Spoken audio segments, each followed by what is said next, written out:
Hey guys, welcome to another episode of Vinyl Den, your channel for record collecting by record collectors. I'm Nick. I'm Ian. Today we're talking about albums from the 1990s that we were excited, couldn't wait for them to get released.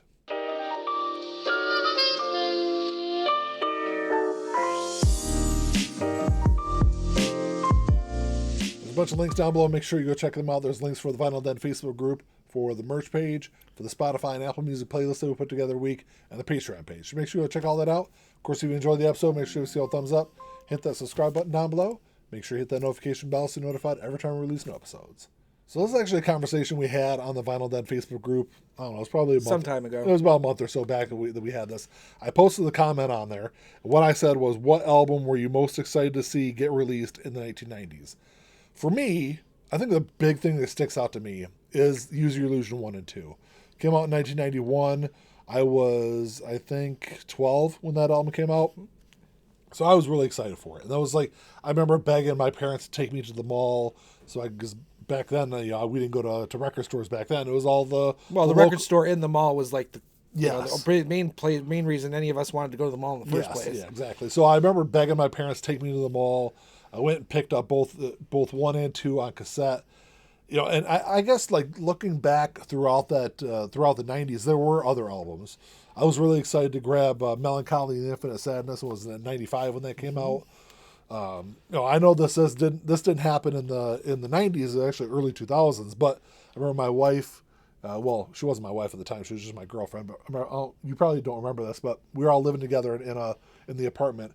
But Mandy and all her friends went to the, I think it was like Walmart or something like that. Stood in line at midnight to go buy No Strings Attached by NSYNC. I vaguely remember something like that. But if you're a kid nowadays, it's probably a very foreign thing to you to think that people actually lined up at midnight to buy an album. Well, I think kids, they would at least remember the days of doing that for video games and stuff, because that was way more recent. That's true. But for me, I Use Your Illusion 1 and 2 for sure, but for me it was No More Tears, which came out the same day. So I had to save up enough money for No More Tears and then try to, get money for Use Your Illusion 1 and 2. Yeah. But I was going for No More Tears. So by Ozzy. But I managed to save up enough to get all 3 of them. So it worked out really good. But yeah, same day, same thing. It was for some reason, I remember getting it the day it came out, but that would have been a Tuesday. Back then, and it was in September. Why weren't we in school that day? I went on the weekend. I went on like Saturday. No, I went on that Tuesday. Yeah. Unless I'm misremembering, I swear it was that Tuesday. Which you are old, Ian, so you probably are misremembering. Yeah, but see, I'm old, so I should be able to remember all the the things from way back when very well, and just forget things from yesterday. That's true. So, which actually is very true, but. I for some reason I know I'm almost 99.999% sure that I got it on that Tuesday. Yeah. But I think about it, I'm like, well, I would have been in school. Why wasn't I in school? Unless you went after school to go get it. Maybe. But I guess that would have been it. But it was a long time ago, so it's hard to say. Yeah. But what were some other albums you remember? Well, I'm sure you were excited for Rooster Branches. That was actually a big one on my list. We went the same day and got Rooster Branches and Melancholy. That was definitely after school. No, you're wrong. We got Rooster Branches. We got Melancholy in November when we went to the concert. Okay. The same day, we went. We were gonna go see Jethro Tull that night. We ran out and got Melancholy that day. Okay. At least that's the day I bought it. I thought you bought it at the same time. I bought it at the same time. So, but yeah. I wasn't quite as excited about Melancholy, kind of. I was excited about it, but it was Roots to Branches was the big one for me. And I didn't even know it was coming out. You told me about it because, was it Amy? Told you she saw it on the new release board. I don't know how you remember my ex-girlfriends more than I do, but... anyway, so you told me about it, and I was all super excited about that. Because this was the day before internet, so if you didn't see it on the new release board or in some magazine, you weren't gonna know about it. And that really kind of is why some of this stuff was even more exciting. Yeah. When you find out, oh man, there's a new album coming out, and you didn't know anything about it. Now they're recording it 2 years in advance. Yeah, exactly. You're waiting. I've had albums that I've pre-ordered a year before the album comes out. Right. So, Another big one for me was Last Temptation by Alice Cooper, and I found out about that because they did a listening release party on the radio at Yeah. 10 o'clock at night. I think it was Rockline or something, where Alice Cooper was there and they played all the songs on the album. So I was like, oh shit, I'm excited about this. Yeah. So I guess for me, the big albums that I loved in the 90s, I didn't know anything about them around release time. So I guess like an album like Nevermind or 10, I didn't know anything about those albums till, several weeks or maybe a month or two after they got released. So I didn't have that same like build up Right. for those big albums. I'm trying to think of something else off the top of my well, head. to be fair, a lot of that stuff, again, no internet, so your word of mouth, MTV. I wouldn't even say radio was big for us. Kinda, it was not as big as it was for our parents, but MTV was our kind of go-to. Yeah. Magazines occasionally, but it was generally word of mouth or MTV. That was how we found out about stuff. And with Nevermind and 10, definitely MTV because Jeremy was big on MTV. Smells Like Teen Spirit. Yeah. If it weren't for those, I don't think we would have known about those bands, those records. So I guess I don't have I don't have a long list of albums I was like super excited for. But like I said, I didn't know a lot about them until after they were released. Yeah. The only other one that I could think of where it was like huge for me, and it was actually two different albums by the same band. One in '96, which was Recovering the Satellites by Counting Crows. Yeah, I do remember that one. Because I went and got that right. I was graduated from high school, so I was able to go get it the day it was released. And then in '99 with This Desert Life, same thing. I knew about it weeks in advance, so I was like super excited and waiting for it. Yeah. But those are really it, because like you said, a lot of times, you find out about it because you go to the store, you're like, oh no, there's a new album by them. I didn't even know it was coming. Yeah. That was Alice Cooper's Hey Stupid. I went into the record store the 3 days after the album was released, didn't know it was coming. Saw it on the wall, and I had to run to my dad, who was with my stepmom shopping in a clothes store holding her purse. And I had to run to him and beg him for money to go buy this cassette that I didn't even know was coming. Yeah. I guess the only other one that really pops into my head is when Enema of the State by Blink-182 got released in 1999. I was a big Blink fan already.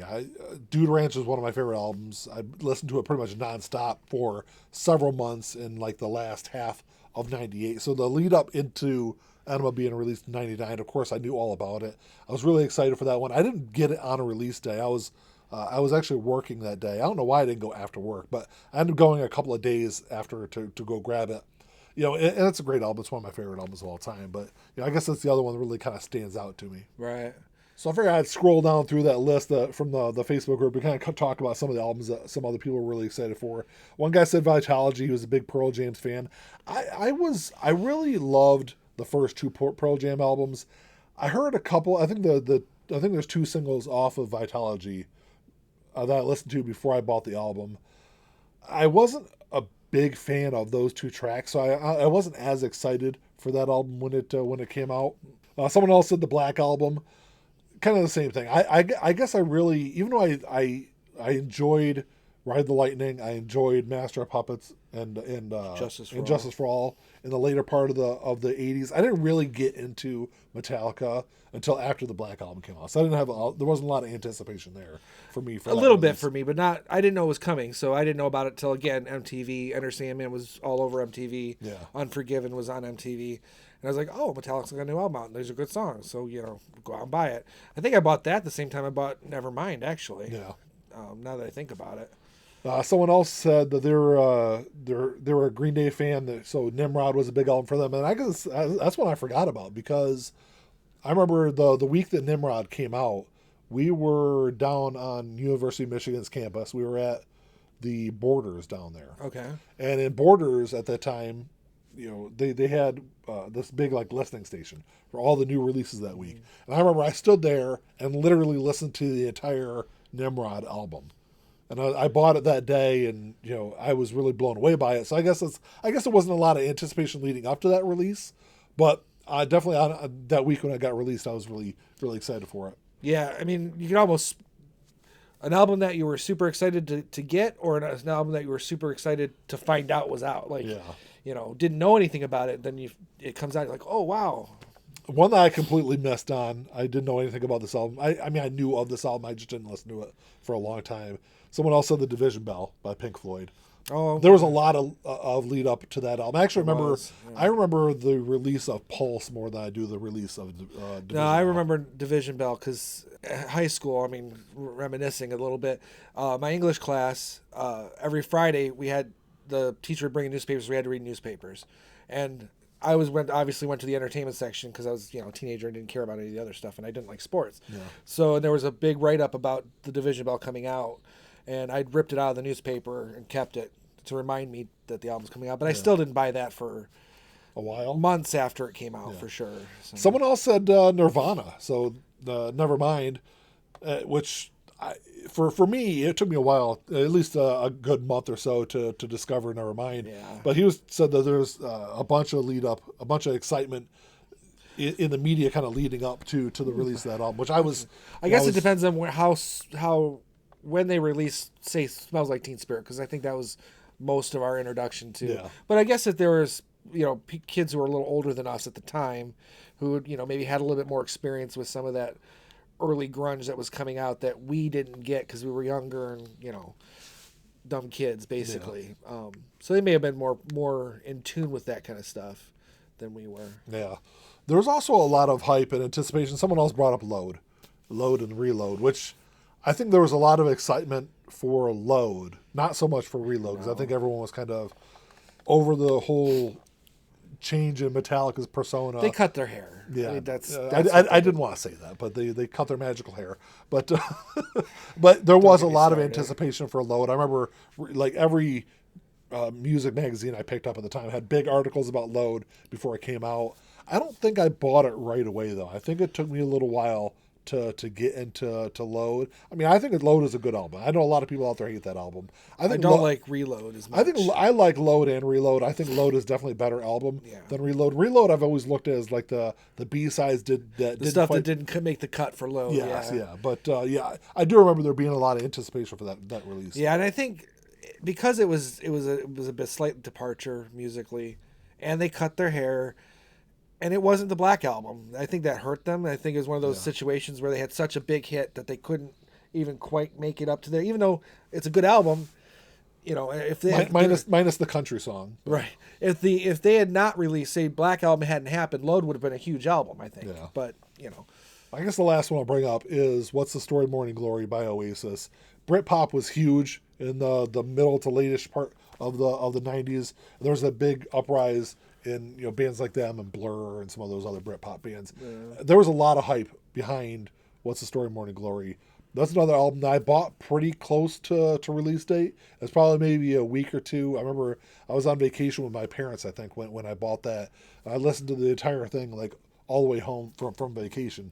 Yeah. I know you weren't a big Oasis fan. No, I mean, I like them, but it wasn't for me because I just felt like it seemed like in terms of like how the media portrayed them, they were like, these are the Oasis is the heir apparent to the Beatles. They saw themselves as that. Yeah, and the media ran with it. And I was like, I don't get that. But no, I love the music. It just it was definitely stuff I came to much later. Yeah, there was songs like Wonderwall. I think got way overplayed. Absolutely. I think that and the whole Beatles persona or the reincarnation of the Beatles, I think kind of soured a lot of people. On that album. It didn't sour me, but it's just like, I'm one of those people where the more something is hyped up, the less likely it is I'm going to like it or even to experience it. If you tell me to watch something because it's the greatest thing ever, I'm probably never going to watch it. Yeah. I'm not as bad about that with music, but kind of. Yeah. So that's all we got for today, guys. Thanks for checking the show out. Make sure you drop us a comment down below. Love to know what you guys think. What were some of those big albums from the 90s that you were really excited for? Couldn't wait to get to the store and pick them up around release day. I'm sure there's a whole bunch of them out there, but let us know what you guys think. Like always, if you enjoyed the episode, make sure you see a thumbs up. Hit that subscribe button down below. That's all we got. Until next time. Talk to y'all later. Keep on spinning. Peace.